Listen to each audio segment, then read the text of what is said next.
ಕಿಂಚಿತ್ತೂ ಕಾಳಜಿ ವಹಿಸಿಲ್ಲ.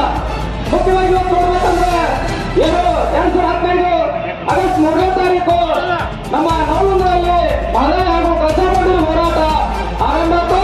ಇವತ್ತು ಕೂಡ 10 ವರ್ಷಗಳಿಂದ ನಾವು ನಿರಂತರವಾಗಿ ನಮ್ಮ ರೈತರ ಹೋರಾಟ ಸಮಿತಿ ಹೋರಾಟ ಮಾಡ್ತಾ ಬರ್ತಾ ಇದ್ರು ಕೂಡ ಇಲ್ಲಿವರೆಗೆ ಮಹದಾಯಿ ಹಾಗೂ ಕಳಸಾ ಬಂಡೂರಿ ಬಗ್ಗೆ ಯಾವ ಪಕ್ಷವೂ ಕೂಡ ಯಾವ ಸರ್ಕಾರವೂ ಕೂಡ ಒಂದು ನಿರ್ಣಯ ಕಾಣ್ತಾ ಹೋಗಲಿಲ್ಲ.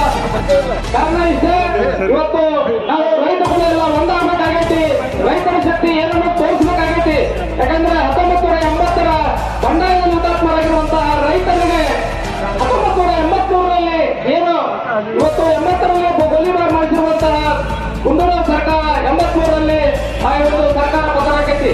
ಹಾಗಾಗಿ ಬಂಧುಗಳೇ, ನಾವೆಲ್ಲರೂ ಕೂಡ ಒಂದಾಗಬೇಕು. ರೈತರ ಒಂದು ಹೋರಾಟದ ಶಕ್ತಿಯನ್ನು ತೋರಿಸಿದಾಗ ಮಾತ್ರ ರೈತ ಕುಲಕ್ಕೆ ಉಳಿಯುವ ಸಾಧ್ಯ ಅಂತ ಇಲ್ಲಿ ಮಾತನಾಡಿ